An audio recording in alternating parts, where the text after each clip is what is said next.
Hello friend, भोर का good morning करना चाहिए। सब अच्छा है, स्वस्थ है, मस्त है, हम की बढ़िया। देखियो कते जोर बारिश भै रहल है। देखियो कते रेता मारे।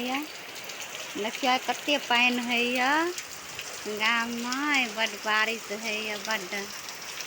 देखियो कते बारिश है। हम तो उल्टी कतार में कुछो न देलू, क्योंकि बाड़ी में मुनगा तोड़े छलू, ओहि दुआरे से हाँ बीचे में पानी चल आयल। देखे छियै चूल्हा ओहिना या चूल्हा पर गुंडा या चढ़ल। देखिए सब गुंडा आर बीचे हमरा नहीं घर घर कर। देखियो कते बारिश है, बड़ बारिश है। देखियो कते रेता मारे। देखियो गली में पानी द्वारा हमरा उल्टी में नहीं भेल कुछो विचार।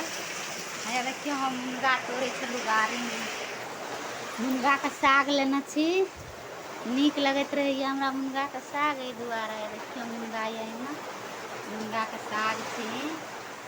देखिए अहाँ सब ये खाए ला मुनगा के साग। देखियो कते बारिश है। हमारे बउआ चल गई नहाए पानी में। बाय बाय।